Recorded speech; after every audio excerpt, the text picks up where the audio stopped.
Hi everyone, this is Parul, your Faculty of Reasoning, and I welcome you all on Puzzle Pro. Well, I hope कि आप सभी बिल्कुल ठीक ठाक होंगे और एग्जाम जब इतना नजदीक आ गया है तो लगे हुए हैं सभी की सभी तैयारी में और लगना भी चाहिए इस समय पर। वैसे आप सभी अभी क्या कर रहे हो? मुझे पता है, वेट कर रहे हो। नोटिफिकेशन कब आएगी इसका वेट कर रहे हो। आरआरबी की नोटिफिकेशन। एक होता है ना, नोटिफिकेशन आएगी उसके बाद में हम लोग थोड़ा लगेंगे। अब तुमको इतनी तसल्ली थोड़ी ना है कि हाँ भैया पेपर तो होना ही है, तुम्हारी टेंटेटिव डेट्स भी हैं, कैलेंडर आया था ना आईबीपीएस का, तो पेपर तो होना ही है। लेकिन फिर भी अभी आराम से ऐसे रिलैक्स करके बैठे हैं बच्चे। नोटिफिकेशन आने दो, उसके बाद देखेंगे, पढ़ लेंगे। आज 25 तारीख हो चुकी है, तो नोटिफिकेशन आपकी बहुत जल्द आने वाली है। जून के फर्स्ट वीक में कभी भी 1 तारीख के बाद कभी भी तुम्हारी नोटिफिकेशन आ सकती है। अब सबसे बड़ी बात, जब नोटिफिकेशन आ जाएगी, जो बच्चे भी जागे हुए हैं, बहुत ही बढ़िया बात है। जो बच्चे नहीं जागे हुए वो तब जागेंगे। सबसे पहले खोजेंगे क्या चीज? Study plan. यार कैसे पढ़ना है, कहां से शुरू करूं, कुछ नहीं समझ में आ रहा। तो मैं आज बहुत सारी चीजें यहां पर क्लियर करने आई हूं आप सभी के लिए कि आरआरबी का जो एग्जाम है कितना आसान होता है, कितना मुश्किल होता है, उसमें सिलेक्शन लेना है तो कैसे ले सकते हो, उसमें सिलेक्शन के लिए तुमको किस स्टडी प्लान को फॉलो करना चाहिए अपने हिसाब से। आप अपने हिसाब से उसको कस्टमाइज भी कर सकते हो। तो मैं सभी चीजों की अभी यहां पर बात करने वाली हूँ। ठीक है, चलो तो स्टार्ट करते हैं हम आज के सेशन को। सबसे पहले आप सभी बच्चों को पता है कि तुम्हारा जो आरआरबी क्लर्क और पीओ, ये दो एग्जामिनेशंस हैं और ये होने हैं आपके अगस्त के महीने में। ठीक है, अगस्त के महीने में। तो 5, 6, 12, 13 और 19 ये तुम्हारी डेट्स हैं जब तुम्हारे आरआरबी क्लर्क और पीओ के एग्जामिनेशन प्रीलिम्स, आरआरबी क्लर्क और पीओ प्रीलिम्स के एग्जामिनेशन होंगे तुम्हारे इन डेट्स को।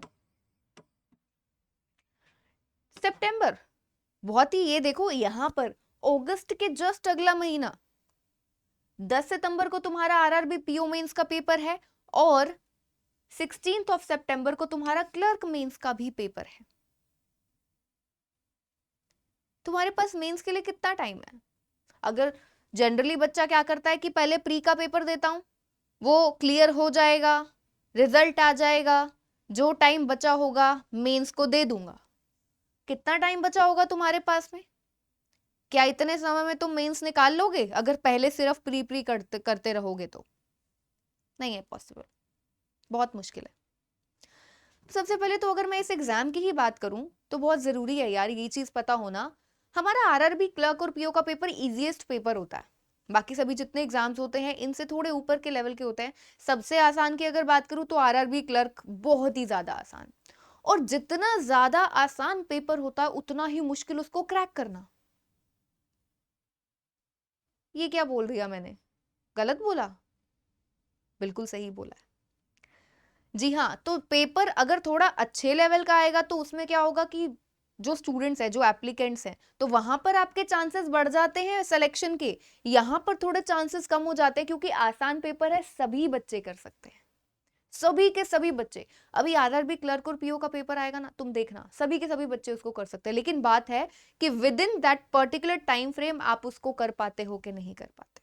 तो इसके लिए तुमको बहुत ही स्ट्रिक्टली प्रैक्टिस करनी होगी, रिगरस प्रैक्टिस करनी होगी। लेकिन वही बात है, सभी टीचर्स बोल देते हैं प्रैक्टिस करो प्रैक्टिस करो। अरे भैया कहां से करे, कैसे करे, कुछ समझ तो आए।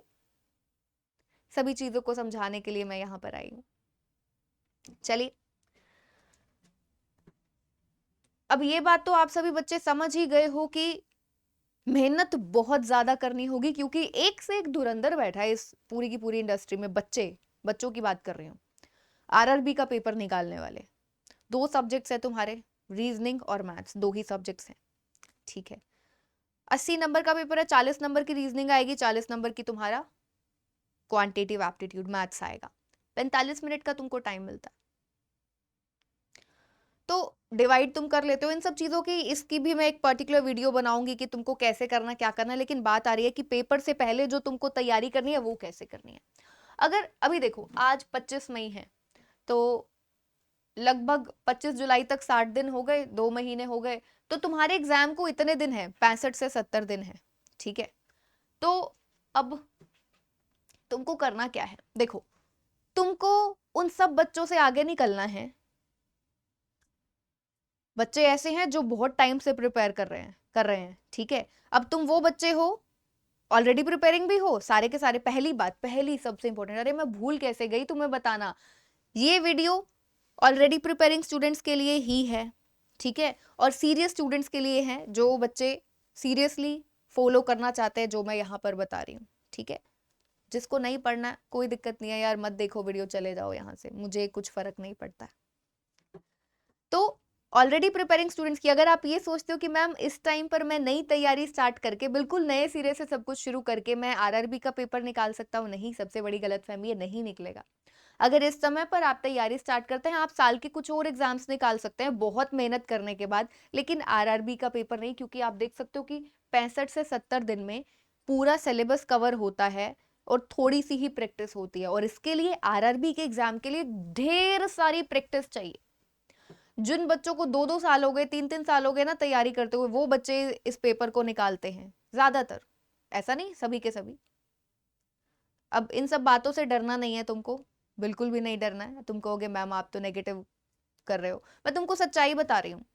सच्चाई ये बता रही हूँ कि पेपर बहुत आसान आता है, तुम सब कर सकते हो, तुम सभी के सभी कर सकते हो, सारे बच्चे इसको कर सकते हैं, लेकिन तुमको उस टाइम फ्रेम में करना है। उस टाइम फ्रेम में करने के लिए तुमको इस चीज को फॉलो करना पड़ेगा।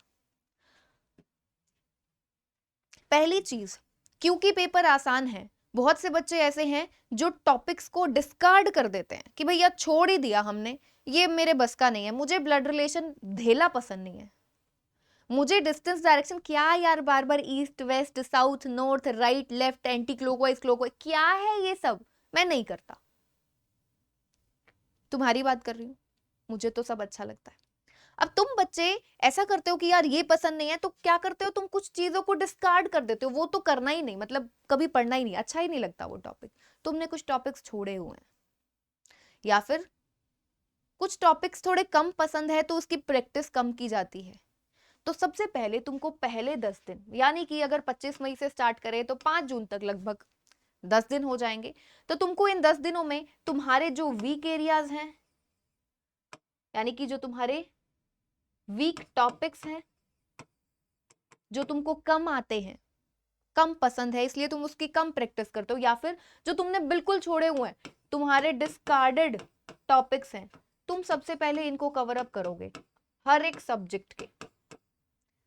और ये जो दिन मैं तुमको दे रही हूँ ये बहुत सारे दिन हैं, 10 दिन में मतलब इतना टाइम थोड़ी ना लगाओ, कितने, कोई तुमने आधा तुम्हारा सिलेबस छोड़ा हुआ है क्या, नहीं, लेकिन 10 दिन फिर मैंने क्यों दिए, क्योंकि इसके साथ साथ में जो तुम यूजुअली करते रहते हो प्रैक्टिस, वो तो करना ही करना है, लेकिन साथ के साथ में तुमको इन 10 दिनों में क्या करना है, जो भी तुम्हारे वीक एरियाज हैं। अरिथमेटिक में मुझे ये नहीं आता, वर्क एंड टाइम अच्छा लगता है, लेकिन यार इतना अच्छा नहीं, इसका ना वो वाले क्वेश्चन मुझसे नहीं होते। अर्थमेटिक वाली डीआई यार कहाँ पूछी जाएगी आरआरबीज में, है ना, तो मेंस में पूछी जा सकती है, तो प्री छोड़ो, मतलब छोड़ देते हैं, रहने देते हैं। ऐसा बहुत कुछ सोचते हैं बच्चे, और यही सब सोचते सोचते बहुत से टॉपिक्स वो छोड़ देते हैं। तो सबसे पहले इन 10 दिनों में तुमको रीजनिंग और मैथ्स के वो सारे के सारे टॉपिक्स कवर अप करने हैं जो तुम्हारे वीक हैं और जिनको तुमने बिल्कुल ही निष्कासित किया हुआ है, मतलब घर के अंदर जगह ही नहीं दे रखी है, बाहर ही कर रखा है, भाई नहीं पढ़ना है, उनको कर लो खत्म। साथ में अपनी प्रैक्टिस करते रहो जो कर रहे हो। 5 जून तक तुम्हारा ये काम हुआ। अब अगले 25 दिन तुमको क्या करना है, नेक्स्ट 25 डेज। नेक्स्ट 25 डेज क्यों, मतलब कि पूरा तुम्हारा जून का महीना, 5 जून के बाद में तुम्हारे जितने जून के दिन बचते हैं, यानी कि 1 जुलाई से पहले पहले तुमको क्या करना है, तुमको प्रैक्टिस करनी है। अब प्रैक्टिस तो यार क्या करें, मतलब प्रैक्टिस कैसे ही करें। तुमको मैं चेकलिस्ट देती हूँ, मुझे पता है चेकलिस्ट का जो अभी लेवल है वो काफी ज्यादा ऊपर के लेवल का है, मैं अभी टीम से बात कर चुकी हूँ इस चीज के बारे में। आपके आरआरबी के हिसाब का कंटेंट, मतलब उससे थोड़ा ऊपर, ज्यादा ऊपर नहीं, क्योंकि अभी जो कंटेंट आ रहा है वो बहुत ज्यादा सुपर लेवल का आ रहा है। तो मैं तुम्हारा कंटेंट का लेवल कुछ वैसा बनवा रही हूँ जो तुम्हारा अपकमिंग एग्जाम है आरआरबी क्लर्क और पीओ, उसके हिसाब का कंटेंट मैं डलवा रही हूँ, ठीक है। तो चेकलिस्ट तुमको मिलती है, सॉल्व करो उसको। टेलीग्राम चैनल पर तुमको फ्री पीडीएफ मिलती है, वो तुम कर सकते हो। अब देखो बच्चों, अब जब पेपर आ ही रहा है तो मुझे नहीं लगता कि ऐसा कोई बच्चा होएगा जो ये सोचेगा कि मैं कोई टेस्ट सीरीज नहीं खरीदता। कोई ना कोई टेस्ट सीरीज तो आप खरीदोगे। कंटेंट बता रही हूँ कि कहाँ से तुम ला सकते हो। टेस्ट सीरीज खरीदोगे, मोस्टली बच्चे खरीदते हैं। चलो माना कुछ बच्चे ऐसे हैं जो नहीं खरीदते, उन बच्चों के लिए ऑनलाइन कंटेंट की कमी नहीं है। तुमको एक पर्टिकुलर टॉपिक सॉल्व करना है, एक पर्टिकुलर पजल सॉल्व करनी है, तुम गूगल पे सिंपल अगर डालोगे distance and direction questions quiz, तुमको नीचे दिखा देगा टेक्स्ट बुक है, स्मार्ट कीड़ा है, बहुत सारी तुम्हारे ऐसी कंपनीज हैं जिनके ऐसे फ्री पीडीएफ बहुत सारी हैं, फ्री कंटेंट बहुत सारा है। तुम ऊपर टॉपिक का नाम लिखो, पजल का पर्टिकुलर नाम लिखो, जो भी जैसे भी तुमको प्रैक्टिस करनी है, ठीक है।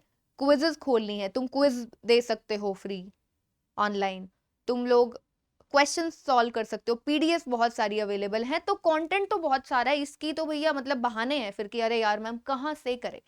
सबसे बड़ी चीज ये मैं तुमको दे रही हूँ। टेलीग्राम चैनल पर जो ज्वाइन नहीं है भैया बता देती हूँ, बहुत से नए बच्चे यहाँ पर होंगे। आप टेलीग्राम के सर्च बार में बस इतना सा डाल दो @पारुल मैम, क्योंकि लिंक दूंगी, लिंक गिवन है डिस्क्रिप्शन में, लेकिन वहां से ज्वाइन नहीं हो पाते हैं बच्चे। @Parul ma'am, reasoning checklist by Parul Gera, ये है मेरे चैनल का नाम। और इसमें 90,000 से ज्यादा सब्सक्राइबर्स हैं, तो जो रियल वाला है उसी में ज्वाइन होना, इधर उधर मत चले जाना। तुमको यहाँ पर चेकलिस्ट मिलती है। ओके, अब चेकलिस्ट तुम कर सकते हो, टेक्स्ट बुक की बहुत सारी फ्री पीडीएफ्स हैं। और तुम कहोगे मैम लेवल, देखो आरआरबी का लेवल कैसा आता है तुमको पता ही है, आसान है, तो तुम कुछ भी कर लो यार, कुछ फर्क नहीं पड़ता। स्मार्ट कीड़ा है तुम्हारे पास में, इसके अलावा और भी बहुत सारे ऐसी हैं जिनके हमने नाम नहीं सुने होते, लेकिन उनकी पीडीएफ भी अवेलेबल होती है, उनका कंटेंट भी अवेलेबल होता है। तो तुमको तो कंटेंट से मतलब है, किसका है क्या नहीं है, क्या फर्क पड़ता है, सीधा क्लिक करो, करो सॉल्व, ठीक है। तो इस तरीके से 25 दिन तक तुमको क्या करनी है, सभी चीजों की प्रैक्टिस करनी है। कुछ भी जो तुमने ये छोड़ा था ना, इसको ये नहीं कि चलो 10 दिन मैम ने बोला फिर उसके बाद भूल गए, नहीं, करना है सब कुछ, कुछ भी नहीं छोड़ना है। क्योंकि तुम आरआरबी का पेपर देने जा रहे हो, कुछ भी नहीं छोड़ना है। अगर कुछ भी छोड़ के जाओगे मतलब समझ जाओ पेपर नहीं पास होगा, अगर कुछ छोड़कर जा रहे हो तो, ट्रस्ट मी। अगर कुछ एक मेजर टॉपिक तुम छोड़कर जा रहे हो, तुम सिलोक्स छोड़कर जा रहे हो, आ गया पेपर में 3 नंबर का 4 नंबर का, क्या करोगे? कट ऑफ पता है कितनी जाती है? हर एक स्टेट की अलग अलग जाएगी क्लर्क में, बट स्टिल एक पर्टिकुलर टॉपिक को पूरा ही छोड़ देना कहीं की समझदारी नहीं है। चांसेस ना के बराबर हो जाएंगे सिलेक्शन के, इसलिए नहीं छोड़ना। तो जब तुम 25 दिन प्रैक्टिस करोगे तब भी नहीं छोड़ोगे। अब बात आती है, तो प्री की बात हुई भैया, मेंस कब करोगे? बाद में तो टाइम देखो बिल्कुल नहीं है, बाद में टाइम नहीं है। पहले तुम पेपर दोगे, 19 तारीख तक तुम्हारा पेपर खत्म होगा, रिजल्ट आएगा, उसके बाद में 10 दिन बचेंगे। 10 दिन में कौन सी मेंस की तैयारी होती है? तो इस टाइम पर तुमको अपने ये जो पहले 10 दिन कुछ मत करो, ठीक है। पहले 10 दिन जो तुम्हारे वीक टॉपिक्स है तुम उनको अच्छे से कवर अप कर लो। उसके बाद में ये जो 25 दिन है ना, जब तुमको मैं बोल रही हूँ चेकलिस्ट सॉल्व करने के लिए, कंटेंट सॉल्व करने के लिए, beat textbook, beat Smart Keeda, कुछ भी उठाओ, इसके साथ में तुमको मेंस भी करते रहना। ज्यादा मत करो, लेकिन थोड़ा थोड़ा थोड़ा थोड़ा अभी करते रहो, क्योंकि लास्ट टाइम पे कुछ नहीं होगा। करंट अफेयर्स तुम पढ़ते हो, थोड़ा बहुत कुछ करते हो, जो भी तुम्हें मेंस के लिए जरूरत है, रिक्वायर्ड है, वो अभी साथ के साथ करते रहो। मैं बता रही हूँ, जो फाइनल सिलेक्शन होता है वो उन्हीं बच्चों का होता है जो दोनों चीजों को पैरेलल लेकर चलता है। मोस्ट ऑफ द स्टूडेंट्स नहीं लेकर चलते, और मोस्ट ऑफ द स्टूडेंट्स का नहीं होता, इसलिए वो परसेंटेज बहुत कम है जिन बच्चों का सिलेक्शन होता है, बहुत कम परसेंटेज है। वो बच्चे हैं जो इन दोनों को साथ में लेकर चलते हैं, प्री की तैयारी को भी और मेंस की तैयारी को भी। अब रीजनिंग की अगर मैं बात करूं तो तुम्हें किस किस चीज की जरूरत है? तुम लोग पजल सीटिंग अरेंजमेंट मेंस की करते हो, मिसलेनियस मेंस बहुत जरूरी है, मैं पहले बता रही हूँ, मिसलेनियस मेंस बहुत जरूरी है। मेरे यूट्यूब चैनल पर काफी सारी वीडियोस हैं, और अगले महीने तो मेरा कोर्स भी आ रहा है मेंस पर, तो मैं कराऊंगी, ठीक है।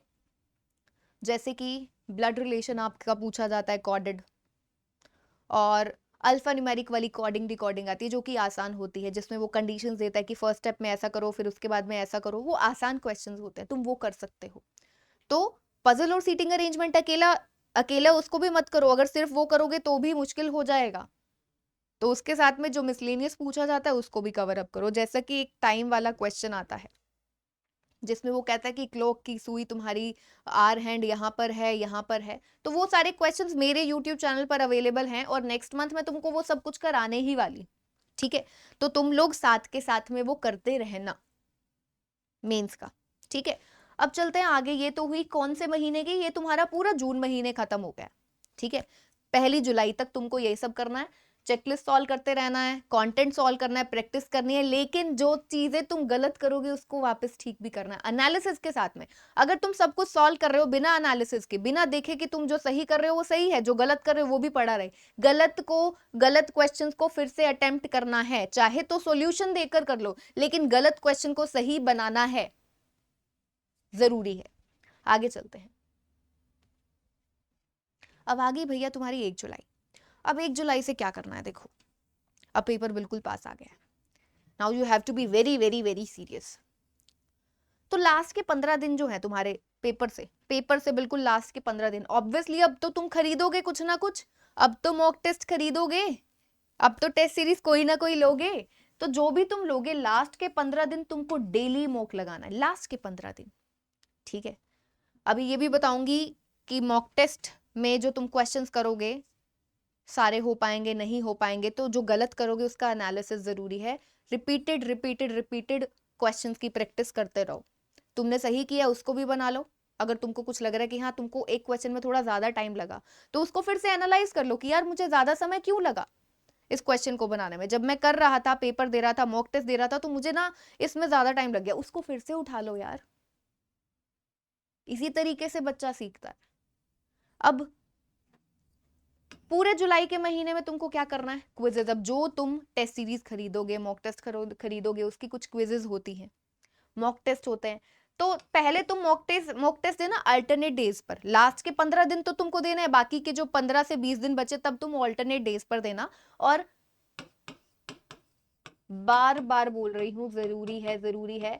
कुछ चीजें ऐसी होती है, छोटी मोटी चीजें होती है, बच्चे पजल सही कराते हैं लेकिन अल्फा न्यूमेरिक सीरीज के क्वेश्चंस गलत कर देते हैं, क्योंकि हमारी इस इंडस्ट्री में इतना हाहाकार हो चुका है कि पजल के बिना कुछ। मैं मानती हूं कि पजल के बिना तुम पेपर नहीं क्लियर कर सकते, लेकिन पजल के साथ साथ मिसलेनियस के बिना भी नहीं कर सकते। उसको इतना अंडर वैल्यू किया हुआ है, अंडर रेट किया हुआ है कि बच्चे आजकल अल्फा न्यूमेरिक सीरीज जैसी चीजों में, जैसे क्वेश्चंस में गलती करते हैं।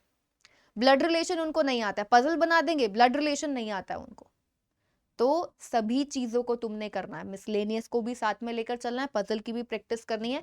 मतलब ये जो दिन है ना, ये पूरा का पूरा महीना है, जुलाई का 31 दिन, तुमको ढेर सारी, तुमको कुछ नजर ही नहीं आना चाहिए, बस प्रैक्टिस प्रैक्टिस प्रैक्टिस प्रैक्टिस, सिर्फ प्रैक्टिस। कंटेंट चेकलिस्ट तुम्हारे पास होगी ही, चेकलिस्ट हर रोज सॉल्व करो। तुमको मैथ्स की भी शायद आशीष सर देते हैं, यहाँ पर चेकलिस्ट मैं देती हूँ तुमको। और भी तुमको जहां से भी कुछ भी फ्री का कंटेंट मिलता है, ऑनलाइन तुमको कंटेंट मिलता है, तुमने टेस्ट सीरीज खरीदी होगी, तो कंटेंट की कमी तो भैया मैं नहीं मानती कि तुम्हारे पास होगी। कंटेंट की कमी नहीं होगी, कंटेंट होगा भरपूर। तो ये जो पूरा का पूरा जुलाई का महीना है, तुम नहीं इसको नहीं छोड़ सकते, बहुत मेहनत करनी है। और इसके लगभग 15 जुलाई तक तुम मेंस को भी साथ में लेकर चलते रहो, ठीक है। 15 से 20 जुलाई तक कम कर दो बेशक, क्योंकि अब तुमको ऑब्वियसली प्री पर थोड़ा ज्यादा ध्यान देना है, तो मेंस चाहे थोड़ा सा कम कर दो, लेकिन साथ साथ करते रहो। हाँ, लास्ट के जो तुम्हारे ये 15 दिन बचेंगे ना, जब तुम हर रोज मॉक दोगे, अब ऐसा नहीं कि इन दिनों में सिर्फ मॉक देना और कुछ नहीं करना, मॉक के साथ में जो तुम नॉर्मल प्रैक्टिस करते हो, चेकलिस्ट वगैरह वो भी करनी है, ठीक है। तो उन दिनों में तुम चाहे मेंस को थोड़ा रहने भी दोगे, थोड़ा बहुत हर रोज एक एक क्वेश्चन करोगे तो चलेगा, ठीक है। क्योंकि देखो एग्जाम होते ही तुमको फिर तो लगना ही है मेंस पर, एग्जाम होते ही तो तुमको फिर देना ही देना है। तुम मेंस के मॉक्स भी लगाओगे, सब कुछ करोगे तब। लेकिन अगर तुम अभी से मेंस को छोड़कर बैठ जाओगे, सिर्फ प्री के पीछे भागोगे, तो शायद प्री निकल जाएगा, मेंस नहीं होगा। लेकिन ये जो पूरा स्टडी प्लान मैं तुम्हारे लिए लेकर आई हूँ, ये सबका है, मतलब कि पूरा पेपर क्रैक करने का है। ऐसा नहीं कि मैं प्रीलिम्स ही पास कराना चाहती हूँ तुम्हारा, ठीक है, पूरा। लेकिन मुझे पता है तुम बच्चे ऐसा ही करोगे, तुम बच्चे ऐसा ही करोगे, प्री के पीछे ही भागोगे, मेंस के पीछे नहीं भागोगे। अब मेंस के पीछे नहीं भागोगे तभी आजकल हवा बना हुआ है, मेंस नहीं होता है, होता है, सब होता है, ठीक है। तो ये है तुम्हारा। और एक चीज, चाहे तुम लास्ट के 15 दिन मॉक लगा रहे हो, चाहे तुम जब भी मॉक लगा रहे हो, जब भी तुम चेकलिस्ट सॉल्व कर रहे हो, जो गलत कर रहे हो उसको सही करना है, उन क्वेश्चंस को फिर से बनाना है, फिर से बनाना है। अगर तुम ऐसा करोगे, जिस चीज की तुमको टेंशन रहती है स्पीड, तुम लोग देखना पेपर में तुम ऐसे 1 मिनट के अंदर अंदर, 1.5 मिनट के अंदर अंदर पजल बना कर आओगे। जैसा पिछला ट्रेंड रहा है, तुम्हारे क्वेश्चंस आसान होते हैं, पेपर काफी आसान होता है। और अगर मुश्किल भी आया तो भी अच्छी बात होगी तुम्हारे लिए, तुम्हारे सिलेक्शन के चांसेस बढ़ेंगे, क्योंकि सब लोग इस होप के साथ जा रहे हैं कि पेपर तो आसान आता है। और अगर थोड़ा सा अच्छे लेवल का आएगा, क्योंकि तुमने आदत डाली हुई है अच्छे लेवल के क्वेश्चंस की, मैं मेरे बच्चों की, मेरे स्टूडेंट्स की बात कर रही हूँ, ठीक है, तुमने अच्छे लेवल के क्वेश्चंस की आदत डाली है, तुमको नहीं दिक्कत आएगी, कैसा मर्जी पेपर आ जाए, कैस मर्जी लेवल का आ जाए। बैंकिंग का हाईएस्ट लेवल की तैयारी मैं करा रही हूँ तुम्हें, जो बच्चे मुझसे पढ़ते हैं, कैसा मर्जी पेपर आ जाए, बस तुम इसको फॉलो करो रिगरसली, मतलब बहुत ज्यादा प्रैक्टिस करनी है पड़ेगी तुमको इस एग्जाम के लिए स्पेशली।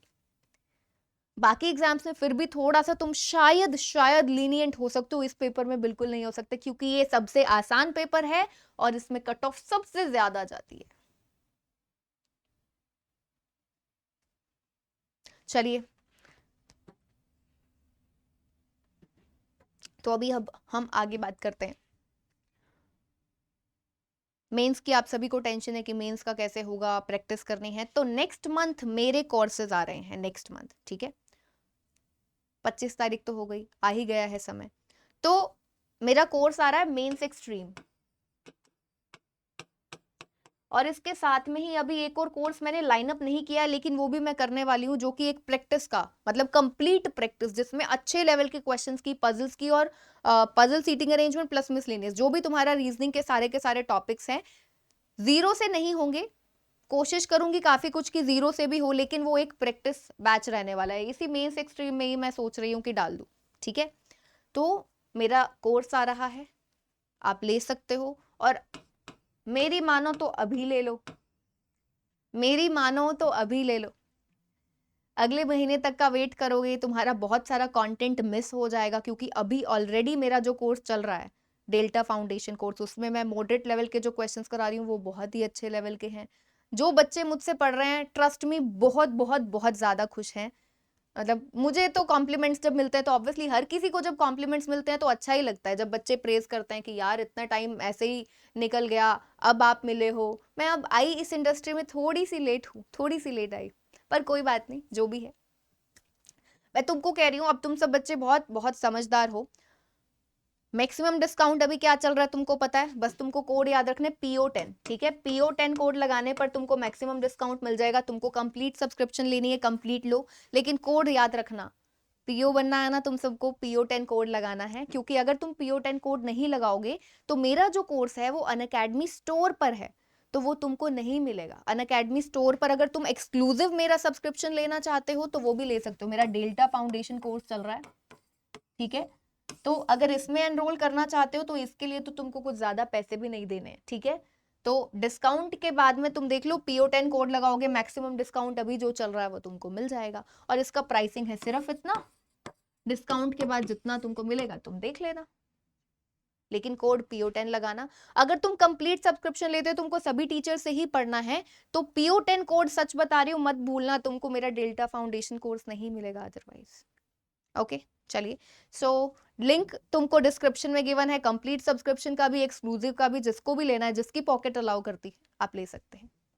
ओके, सो मिलते हैं हम लोग नेक्स्ट सेशन में, and I really hope, really really hope कि जो मैं तुम्हारे लिए लेकर आई हूं, मुझे पता है ये तुमको फायदा तो देगा, लेकिन अब बात आती है तुम्हारे ऊपर कि तुम इसको कितना फॉलो करते हो और कितना रिलीजियसली फॉलो करते हो। ओके, सो मिलते हैं हम लोग नेक्स्ट सेशन में। Bye bye everyone, take care.